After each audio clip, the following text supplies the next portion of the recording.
Okay, तो last में क्या कंप्लीट किया था हमने? ऑक्साइड्स के बारे में पढ़ रहे थे। ऑक्साइड्स कितने टाइप के थे? दो टाइप के। कौन कौन सा? तो रिएक्शन विथ हाइड्रोजन हो गया था, रिएक्शन विथ ऑक्सीजन चल रहा था। तो M का रिएक्शन O2 के साथ करेंगे तो M2O3 मिलेगा और साथ में हमको मिलेगा M2O5। यहाँ तक हो गया था? क्लियर है? ओके, चलो आगे बढ़ते हैं। इन दोनों के स्ट्रक्चर्स मैंने देखे थे, पता है स्ट्रक्चर? नहीं पता है? ओके, अब होता ऐसा है कि यहाँ पे हम बात करते हैं N2O3 की। पॉसिबल है? नहीं है? पॉसिबल है? नहीं है? उसके बाद मैं यहाँ पे बात करता हूँ P2O3 की। पॉसिबल है? नहीं है? पॉसिबल है। स्ट्रक्चर निकाल के देख लेते हैं। इसका स्ट्रक्चर क्या होगा? Oxygen attach to nitrogen, attach to oxygen, nitrogen double bond nitrogen. समझ में आ गया? इसमें होगा oxygen double bond phosphorus attach to oxygen, attach to nitrogen double bond oxygen. Nitrogen नहीं होना चाहिए, फास्फोरस होना चाहिए। क्लियर है? ओके, ये रहेगा इसका स्ट्रक्चर, ये रहेगा इसका स्ट्रक्चर। सबसे पहले देख लेते हैं कि किसी के पास मिकी माउस रहेगा, किसके पास रहेगा? तो इस ऑक्सीजन के पास दो मिकी माउस है, नाइट्रोजन के पास एक है, इस ऑक्सीजन के पास दो है, नाइट्रोजन के पास एक है और ऑक्सीजन के पास दो है। सिमिलरली ऑक्सीजन के पास दो है, फास्फोरस के पास एक है, ऑक्सीजन के पास दो रहेंगे, फास्फोरस के पास एक रहेगा, इस प्रकार से। अब इसके पास कितने सिग्मा बॉन्ड है?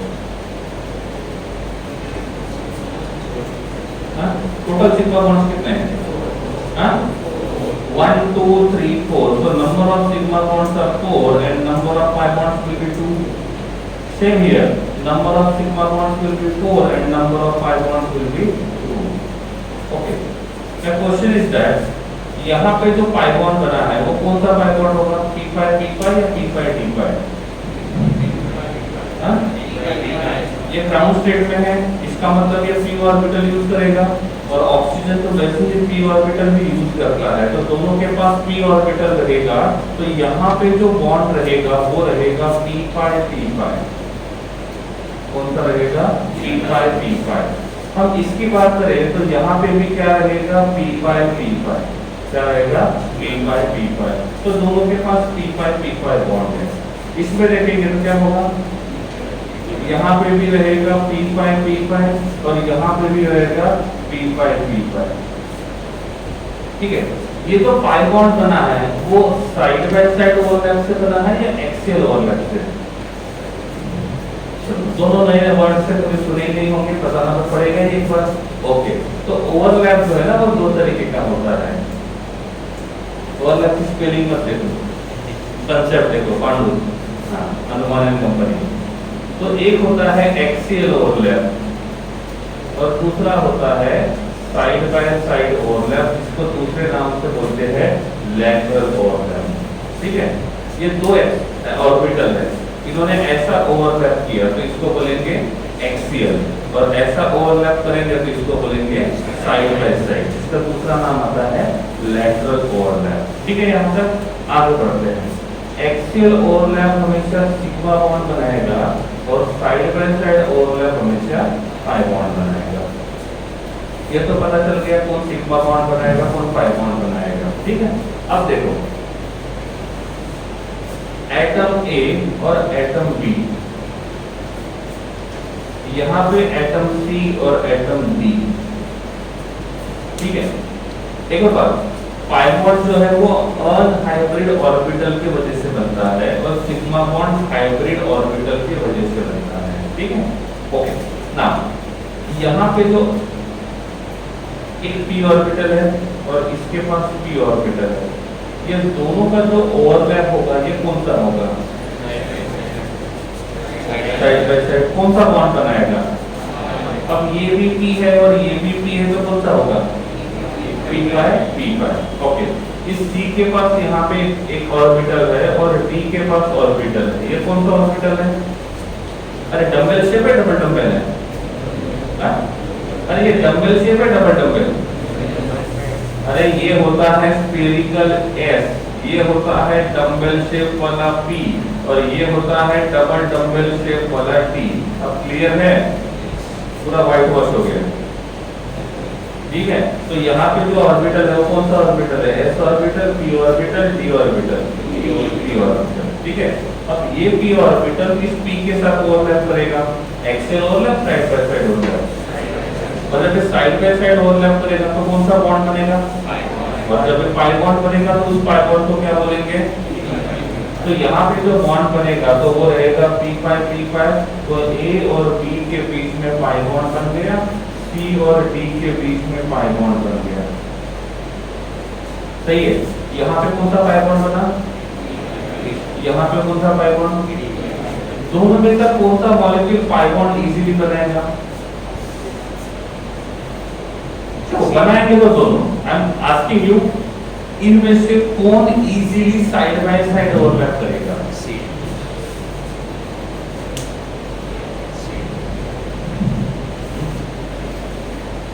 Okay, this is side by side. ये दो एटम्स है तो ये ओवरलैप कैसे करेंगे? अब ये दूर चले गए तो ये ऐसे करेंगे। तो इनका ओवरलैप जो होता है वो बनाना बॉन्ड बनाता है। मतलब बॉन्ड कैसे बनेगा? ऐसे। इसका जो ऑर्बिटल है वो ऐसा बेंड हो जाएगा और इसका जो ऑर्बिटल रहेगा वो ऐसे बेंड हो जाएगा। समझ में आ रहा है? तो यहाँ का ऑर्बिटल ऐसे बेंड हो जाएगा, ये ऑर्बिटल ऐसे बेंड हो जाएगा। तो जब ये दोनों p ऑर्बिटल पास रहेंगे तो ओवरलैपिंग इजीली होगा, या दोनों p ऑर्बिटल दूर रहेंगे तो ओवरलैपिंग इजीली होगा? पास रहेंगे। तो मुझे बताओ AB और CD में से किस में side by side overlap easily होगा? इसका मतलब किसमें P पाई इजीली बनेगा? अरे किसमें P पाई इजीली बनेगा? AB में। और किसमें इजीली नहीं बनेगा? CD में। क्यों नहीं बनेगा? क्योंकि यहाँ पे डिस्टेंस कम है और यहाँ पे डिस्टेंस ज्यादा है। आप दोनों के बीच में डिस्टेंस कम है तो आप इजीली शेयरिंग कर सकते हो। आप दोनों के बीच का डिस्टेंस बढ़ जाएगा तो शेयरिंग करना डिफिकल्ट हो जाएगा। सेम कंडीशन यहाँ पे है। तो A और B के बीच का डिस्टेंस कम है तो ओवरलैपिंग पॉसिबल रहेगा इजीली, लेकिन यहाँ पे डिस्टेंस बढ़ेगा तो ओवरलैपिंग कैसा रहेगा? डिफिकल्ट रहेगा। यहाँ तक क्लियर है? अब देखो P पाई यहाँ पे भी बना, P पाई यहाँ पे भी बनेगा। इनमें से कौन बोलेगा नहीं मैं P पाई नहीं बनाऊंगा? कौन बनाएगा? नाइट्रोजन बोलेगा या फास्फोरस बोलेगा? अरे इन दोनों में से डिस्टेंस किसमें कम होगा? Nitrogen oxygen. ज्यादा डिस्टेंस किसमें होगा? Phosphorus oxygen. तो इनमें से कौन ऐसा बोलेगा मैं तो अच्छे से बना सकता हूँ बॉन्ड P पाई? और कौन बोलेगा मैं अच्छे से नहीं बना सकता? सही है। तो किसकी इच्छा है P पाई बनाने की? ज्यादा इच्छा। किसकी इच्छा नहीं है लेकिन बनाना पड़ रहा है कि बनाना है तो बनाना तो नहीं बनाएंगे। जैसे आपको बोला ना स्कूल जाना कंपलसरी है, किसी ने बोला नहीं जाना है ऑप्शनल है, कोई बात नहीं चलो ठीक है। तो हमने ऑप्शन दिया कि आपको ओवरलैप करना है या तो नहीं करना है, तो कौन पहले हाथ ऊपर करेगा नहीं करना है करके? आपके जैसा बोला स्कूल नहीं जाना है घर से पढ़ सकते हो, यस। तो स्कूल वाले ये परमिशन देने चाहिए आप घर में रहो, पेरेंट्स से कुछ बोला तो फोन कर देना, हम यहाँ से उनको मना लेंगे कि इनको घर में रखो, ठीक है। हाँ, तो ये होता है कि नाइट्रोजन जो होता है ये P पाई बॉन्ड बनाना पसंद करता है, लेकिन फास्फोरस P पाई बॉन्ड बनाना पसंद नहीं करेगा। तो ये क्या ट्राई करेगा?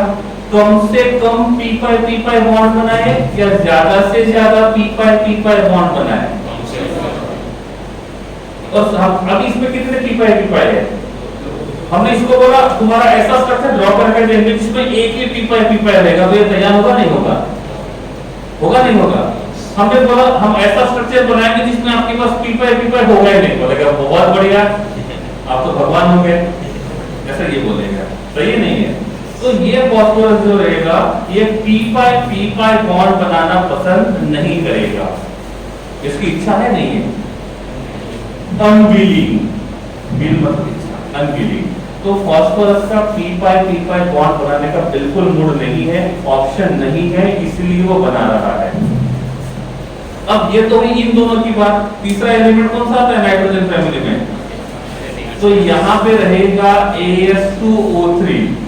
जब यही तैयार नहीं हो रहा है तो ये होगा, ये भी तो वेट ही करेगा कि कैसे हम उसका p5 बॉन्ड का क्वांटिटी कम करें। समझ में आ रहा है? नहीं समझा? ठीक है।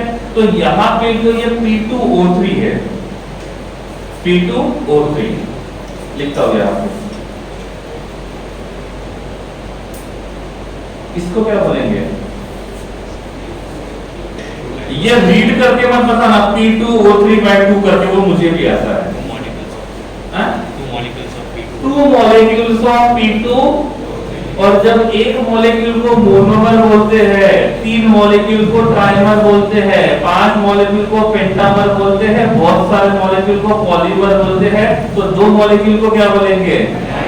बहुत सही आंसर दिया। ठीक है, तो ये बन जाएगा P4O6। मैं ट्राई कर रहा हूं आप लोगों को इन्वॉल्व करने की। ठीक है, प्लीज रिस्पॉन्स करो, अच्छा लगेगा। तो इसका मॉलिक्यूलर फॉर्मूला क्या बनेगा? ठीक है, तो हमने इसको डाइमर में कन्वर्ट किया। क्यों?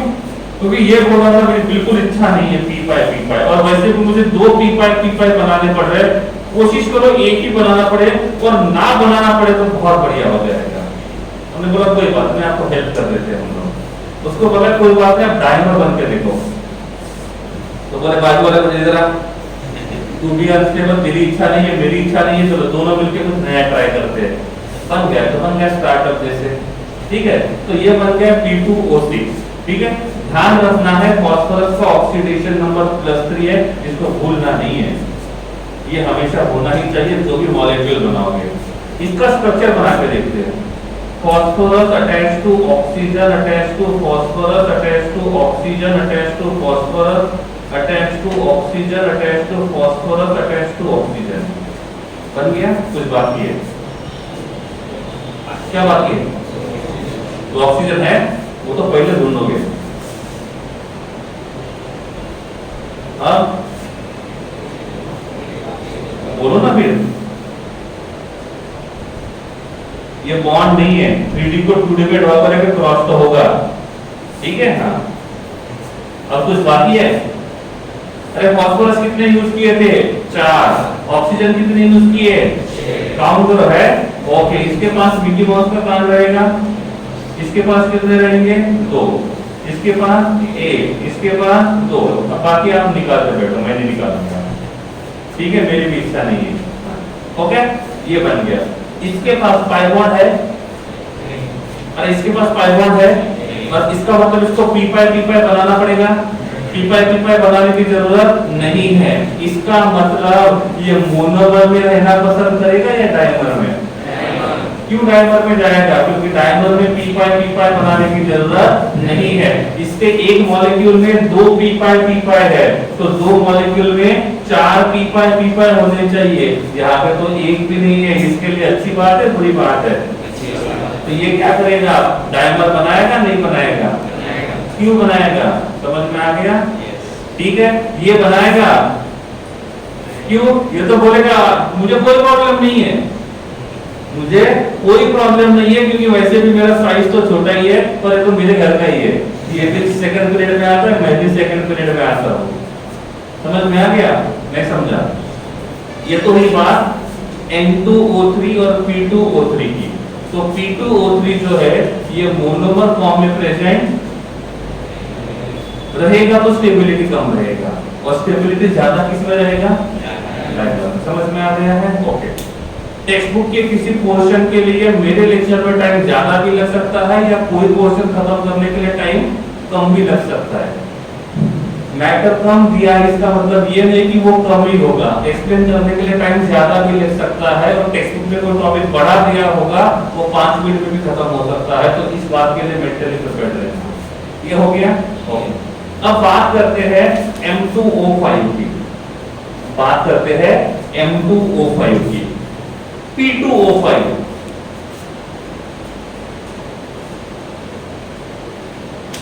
कौन? P2O5 स्ट्रक्चर निकाल कर देखते हैं क्या होगा। Phosphorus double bond O double bond O attach to O attach to P, double bond O, double bond O। डन? ओके। अब मुझे बताओ इसमें एक मॉलिक्यूल में कितने सिग्मा बॉन्ड है? हाँ? 6। पाई बॉन्ड कितने हैं? 4। सही है। अब सिंपल सी बात है, जो ये कौन सा ऑर्बिटल यूज करेगा? 5 बॉन्ड बनाएगा ना, तो sp यूज करेगा, pb यूज करेगा, dp यूज करेगा। तो इसके पास s ऑर्बिटल 1 है, p ऑर्बिटल 3 है और d ऑर्बिटल 5 है। Am I right? ओके। इसका हाइब्रिडाइजेशन क्या है? इसका हाइब्रिडाइजेशन sp2 है, तो वो क्या करेगा? इनको लेके गया। सही है। अब ये 5 बॉन्ड बनाएगा, 5 में से 3 तो यहां चले गए, बचे 2 यहां पे। ये हाइब्रिड है अनहाइब्रिड है? हाइब्रिड है अनहाइब्रिड है? ऑक्सीजन के पास कौन सा ऑर्बिटल होता है? p। ये p के साथ ओवरलैप करेगा तो कौन सा बॉन्ड बनाएगा? p पाई। इसके पास दूसरा ऑर्बिटल कौन सा है? d। और ऑक्सीजन के पास कौन सा है? p। तो यहाँ पे कौन सा बॉन्ड बनेगा? p पाई d पाई। तो 4 में से 2 बॉन्ड जो रहेंगे वो रहेंगे p पाई और 2 बॉन्ड जो रहेंगे वो रहेंगे p पाई d पाई। नहीं समझा? समझ में आ रहा है? पक्का? चले आगे। ओके ठीक है। तो 4 बॉन्ड में से 2 बॉन्ड जो रहेंगे वो रहेंगे p पाई और 2 बॉन्ड रहेंगे p पाई d पाई। अब हुआ ऐसा कि इनके बीच का डिस्टेंस ज्यादा है, तो side by side overlapping easy होगा या नहीं होगा? इसके एक मॉलिक्यूल में कितने पाई बॉन्ड है? 4। और चारों के चारों पाई बॉन्ड में से 2 p पाई है और 2 p पाई d पाई है। इसकी इच्छा होगी बनाने की या नहीं होगी? क्यों नहीं होगी? क्योंकि डिस्टेंस ज्यादा है, तो वो बोलेगा ज्यादा डिस्टेंस है, स्टेबिलिटी कम होती है तो नहीं बनाऊंगा मैं, ऐसा ये बोल रहा है। तो एक मॉलिक्यूल में कितने हैं? तो इसको बोलेंगे कि कोई बात नहीं, तेरी स्टेबिलिटी कम है, हम तेरी स्टेबिलिटी बढ़ा के दे सकते हैं। 100% स्टेबल होगा कि नहीं होगा वो नहीं पता, लेकिन इससे ज्यादा स्टेबल जरूर होगा। तो बोलेगा कोई बात नहीं, ट्राई करके देखते हैं। ठीक है। तो ये जो मॉलिक्यूल है P2O5, इसका डाइमर बनाते हैं। क्या बनाते हैं? डाइमर। तो यहाँ पे है P2O5, इसका डाइमर बनाएंगे तो क्या होगा? P4O10। सही है। इसके p पाई बॉन्ड बढ़ते हैं तो स्टेबिलिटी कम हो जाएगा, और p पाई d पाई बॉन्ड कम होते हैं तो स्टेबिलिटी बढ़ जाएगा। समझ में आ रहा है? ओके। स्ट्रक्चर ड्रॉ करके देखते हैं। phosphorus attached to oxygen attached to phosphorus attached to oxygen attached to phosphorus attached to oxygen attached to phosphorus attached to oxygen। कितने ऑक्सीजन हो गए? है कितने? बचे कितने? वो काउंट करते रहो। अब कितने बचे? अब कितने बचे? अब कितने बचे? अब कितने बचे? अब कितने बचे? अब कितने बचे? सही है। इसमें एक फास्फोरस का ऑक्सीडेशन नंबर कितना था? +5। इसमें कितना है? +5। निकाल के देखो, सबका ऑक्सीडेशन नंबर +5 होगा। सही है। इसमें टोटल कितने पाई बॉन्ड थे? तो 2 में कितने हो जाएंगे? अरे एक मॉलिक्यूल में 5 पाई बॉन्ड, तो 2 में कितने रहेंगे? सॉरी, एक में 4 पाई बॉन्ड, तो 2 में कितने रहेंगे? 8। तो total number of pi bonds will be 8। इसमें total number of pi bonds कितने हैं? 4। तो पाई बॉन्ड का क्वांटिटी बढ़ा या कम हो गया? साइड बाय साइड पर ओवरलैपिंग का क्वांटिटी बढ़ा या कम हुआ? और जितना साइड बाय साइड ओवरलैपिंग का क्वांटिटी बढ़ेगा उतना स्टेबिलिटी कम रहेगा, और जितना उसका क्वांटिटी कम रहेगा उतना स्टेबिलिटी ज्यादा रहेगा। तो मुझे बताओ ये P2O5 मोनोमर में रहना पसंद करेगा या डाइमर में? नहीं समझा? एक बार देख लो, देखने के लिए, लिखने के लिए नहीं।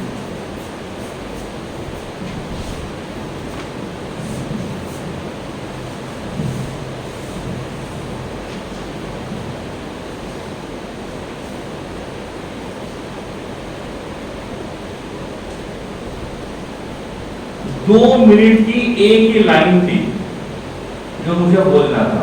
कौन सी? नाइट्रोजन के ऑक्साइड मोनोमर फॉर्म में होते हैं और बाकी के ऑक्साइड डाइमर फॉर्म में होते हैं।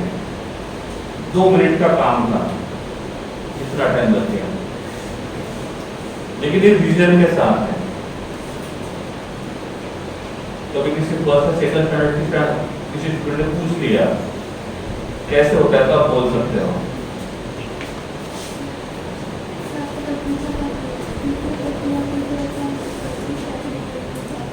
हाँ, तो मैंने पूछा था P2O3 और P2O5 में से किसका एसिडिक कैरेक्टर ज्यादा रहेगा, किसका?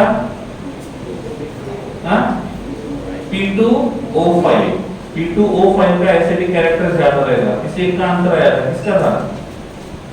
तो आंसर भेजा था P2O5 का एसिडिक कैरेक्टर ज्यादा रहेगा। P2O3 और P2O5 में से किसमें आयोनिक कैरेक्टर ज्यादा था?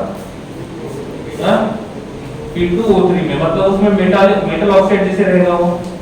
अरे मेटल ऑक्साइड होते ना आयोनिक, और नॉन मेटल ऑक्साइड कोवैलेंट। और नॉन मेटल ऑक्साइड जो होते हैं वो एसिडिक होते हैं और मेटल ऑक्साइड जो होते हैं वो बेसिक होते हैं। इसलिए उनमें से P2O5 का एसिडिक कैरेक्टर ज्यादा रहेगा और P2O3 का एसिडिक कैरेक्टर कम रहेगा। ठीक है, ये देख लो, क्लियर है? एक लाइन में लिखना है, क्या लिखना है? नाइट्रोजन के ऑक्साइड मोनोमरिक फॉर्म में होते हैं तो बाकी के ऑक्साइड डायमरिक फॉर्म में होते हैं। क्यों होते हैं अपने मन से लिखना है, ओन वर्ड्स में। 1.5 मिनट का टाइम है, टाइम हो गया शुरू, घड़ी शुरू है।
ठीक है, चलो अब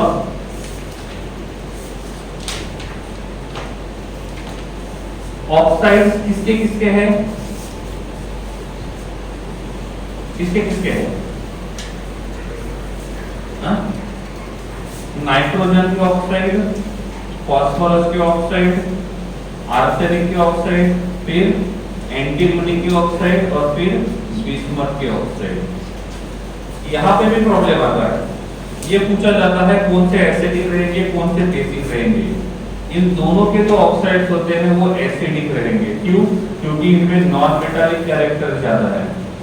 ये जो होता है इसमें मेटालिक कैरेक्टर ज्यादा है, तो इसका जो ऑक्साइड रहेगा ये बेसिक होगा। कैसा होगा? बेसिक। ये एसिडिक, ये बेसिक, ये कैसे रहेंगे? एम्फोटेरिक।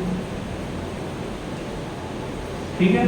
अब हर चैप्टर में ये आएगा कि इसका ऑक्साइड एसिडिक है, इसका ऑक्साइड बेसिक है और इसका ऑक्साइड एम्फोटेरिक है।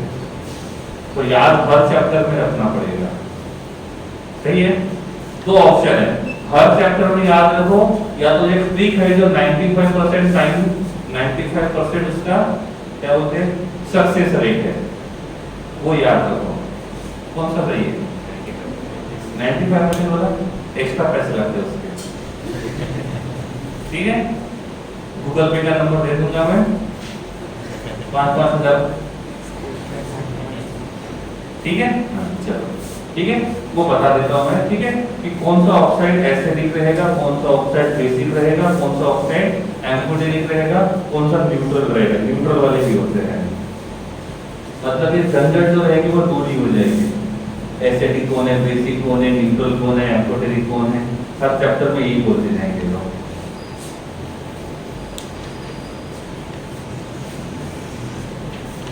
ठीक है ना। लिखना नहीं है जब तक बोला ना जाए। सबसे पहली बात तो हम पढ़ेंगे मेटल्स के बारे में। क्या पढ़ में आ रहा है क्या? ठीक है। सबसे पहले हम देखेंगे मेटल्स के बारे में कि मेटल्स के ऑक्साइड। मेटल्स लिखा है मतलब मेटल्स के ऑक्साइड, नॉन मेटल लिखा है मतलब नॉन मेटल के ऑक्साइड। ठीक है। ओके। मेटल्स कितने ऑक्सीडेशन नंबर शो कर सकता है? Positive, negative? पॉजिटिव। तो ये +1 भी हो सकता है, +2 भी हो सकता है, +3 भी हो सकता है, +4 भी हो सकता है, +5 भी हो सकता है, +6 भी हो सकता है, +7। +8 नॉर्मली नहीं होता है। ऑस्मियम टेट्रा ऑक्साइड को छोड़ दो, ऑस्मियम टेट्रा ऑक्साइड को छोड़ दो तो बाकी कोई भी 8 बॉन्ड नहीं बनाता, कोई भी मेटल। ठीक है। ये एक्सेप्शनल है, एक्सेप्शन है लेकिन बहुत कम है, बेवजह बदनाम किया जाता है। ठीक है। ओके। तो मेटल्स इतने ऑक्सीडेशन नंबर शो करते हैं। ठीक है। जब हम मेटल्स के बारे में पढ़ेंगे तो उनका नेचर हमको पता होना चाहिए। तो नॉर्मली ऐसा होता है मेटल ऑक्साइड जिसमें ऑक्सीडेशन नंबर 1, 2, 3 होता है, तो ये हमेशा बेसिक होते हैं। कैसे होते हैं? बेसिक। जिनमें मेटल्स का ऑक्सीडेशन नंबर 5, 6 या 7 होता है वो होते हैं एसिडिक। वो कैसे होते हैं? एसिडिक। और बचे हुए जो +4 वाले रहेंगे ये कौन से रहेंगे? एम्फोटेरिक। कैसे रहेंगे? एम्फोटेरिक। तो ये किसके बारे में? मेटल्स के बारे में। ठीक है। ऐसे हम किसके बारे में देखेंगे? नॉन मेटल के बारे में। Non metals. नॉन मेटल्स में दो टाइप होते हैं, एक होता है न्यूट्रल ऑक्साइड और दूसरा होता है एसिडिक ऑक्साइड। ठीक है। न्यूट्रल ऑक्साइड 4 है, CO, NO, N2O और H2O।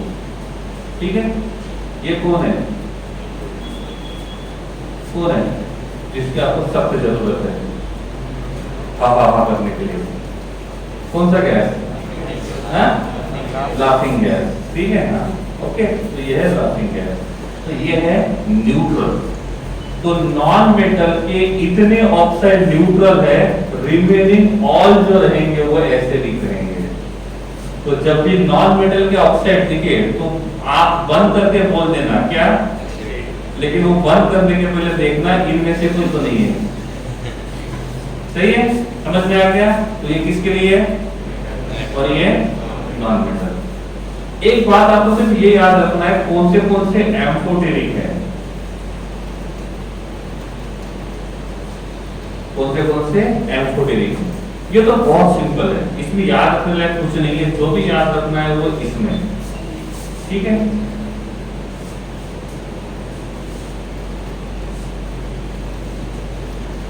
गाना सुना है जनाब अली वाला? कौन सा मूवी है?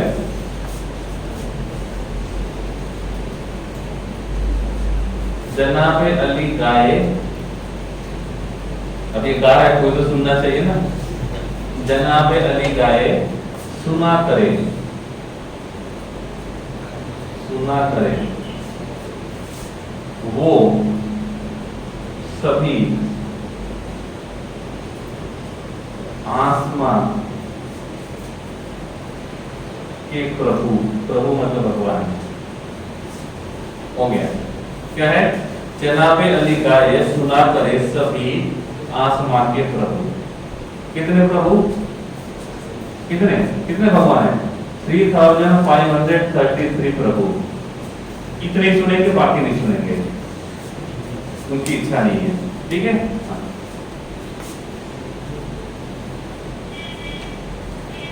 कौन? जनाबे अली ज़ेडन, बे बेरिलियम, ए एल्यूमिनियम, गाए गैलियम, सुना करे एसएन, करे सीआर, ओ वेनेडियम, सभी एसबी, आसमां एएस के हेल्पिंग वर्ड है, प्रभु टीबी। हो गया। ठीक है। ये कौन से रहेंगे? एम्फोटेरिक। ठीक है। इसलिए मैंने बोला था इसको याद रखो, बाकी आराम से हो जाएगा। ठीक है। अब इसका मतलब क्या है? इसका मतलब क्या है? इसका मतलब है +3 +5 +3 और +3। जिंक जितने भी ऑक्सीडेशन नंबर पॉसिबल है सब में वो एम्फोटेरिक रहेगा। बेरिलियम के जितने भी ऑक्साइड पॉसिबल है, चाहे उसका ऑक्सीडेशन नंबर कोई भी क्यों ना रहे, वो एम्फोटेरिक रहेगा। गैलियम के कितने भी ऑक्साइड है, किसी भी ऑक्साइड में रहेगा तो भी वो एम्फोटेरिक रहेगा। लेकिन क्रोमियम के जितने भी ऑक्साइड है उसमें से वो +3 वाला जो रहेगा वो कैसा रहेगा?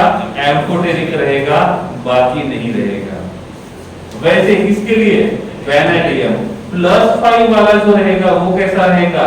एम्फोटेरिक रहेगा। तो यहाँ पे क्रोमियम मेटल है और हमने बोला था सभी मेटल +1 +2 में बेसिक होते हैं accept chromium, accept chromium.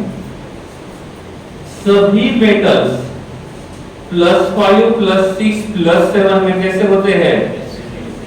Acidic. लेकिन यहाँ पे ये वेनेडियम कैसा है? बेसिक। तो यहाँ पे एक एक्सेप्शन रहेगा, वेनेडियम। समझ में आ रहा है? क्लियर है? तो ये आपको ये एम्फोटेरिक, ये मेटल और ये नॉन मेटल। अब यहाँ लिखा मैंने CrO2। सबसे पहले इधर चेक करने का, Cr का ऑक्सीडेशन नंबर कितना है? Cr का ऑक्सीडेशन नंबर कितना है? +4। ये मेटल है, इसका ऑक्सीडेशन नंबर कितना है? +4 रहेगा तो क्या रहेगा? क्लियर हुआ? ओके। CrO3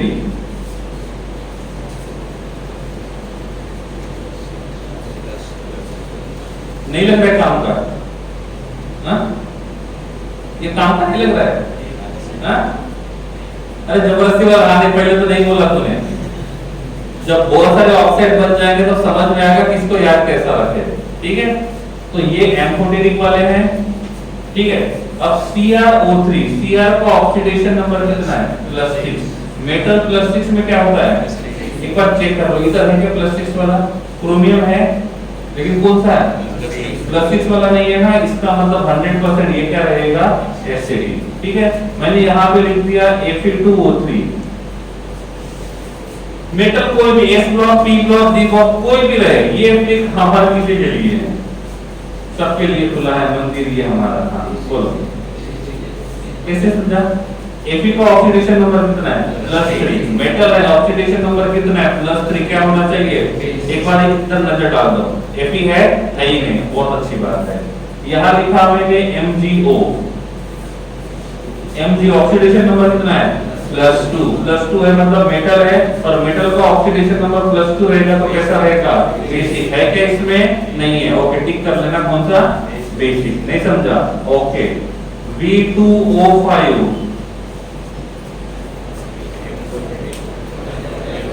हाँ, V का ऑक्सीडेशन नंबर कितना है? +5। इधर देखेंगे +5 वाला क्या होना चाहिए?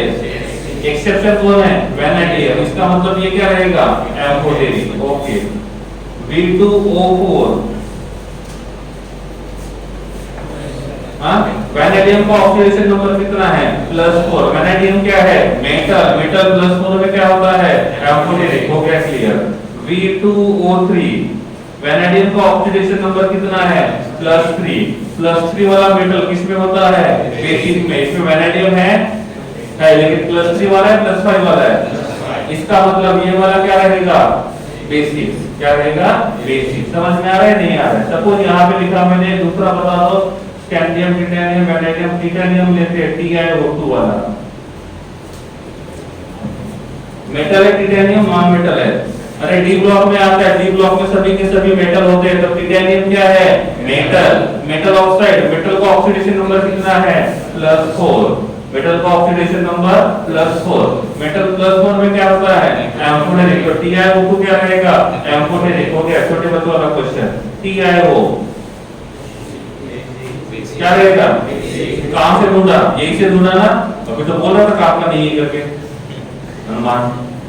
ठीक है, तो इसका ऑक्सीडेशन नंबर कितना है? +2। तो ये क्या रहेगा? एसिडिक है बेसिक? पता कहां से चलेगा?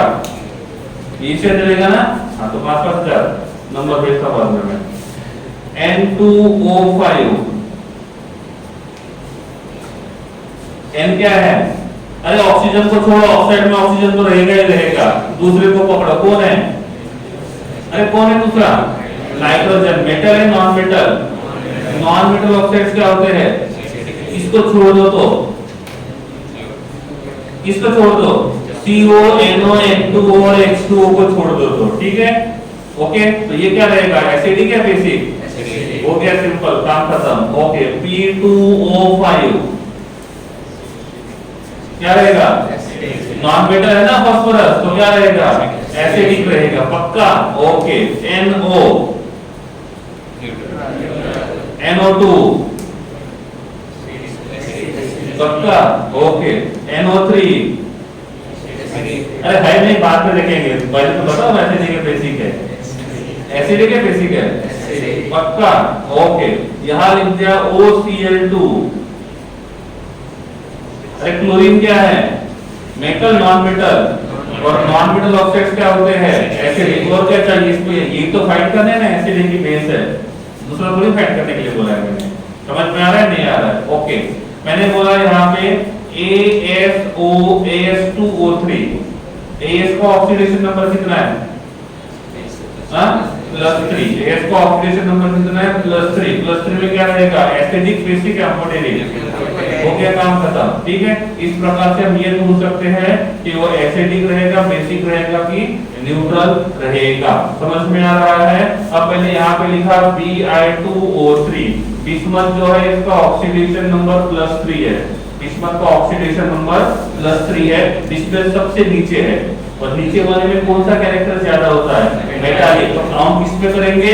मेटल में। और मेटल ऑक्साइड का ऑक्सीडेशन नंबर +3 होता है, तब क्या होता है? बेसिक। इधर क्या लिखा था मैंने? कहा गया, मिटा दिया होगा। क्या लिखा था मैंने? Basic acidic. पक्का? हाँ, तो वो तो गया, और क्या चाहिए? देख लो, कुछ नहीं समझा तो पूछो। ट्रिक है, 95% जब काम करेगी, कभी हो सकता है काम नहीं भी करेगी। ट्रिक है, फॉर्मूला नहीं होगी, काम करेगी, टेक्स्ट बुक में दिया हुआ नहीं है। अरे समझा कुछ? मूवी देख रहे हो? नहीं? तो बोला था नहीं समझा है मैंने।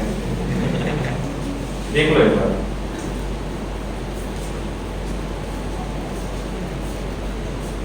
इसके पहले बताया था ये? 11 में बताया था?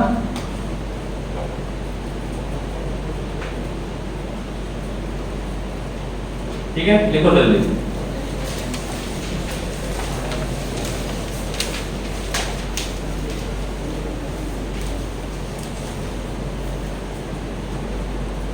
1.5 मिनट है आपके पास, कैसे लिखना है आप डिसाइड करो, डिवाइड करके लिखो कि कैसे लिखो।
ठीक है, ओके,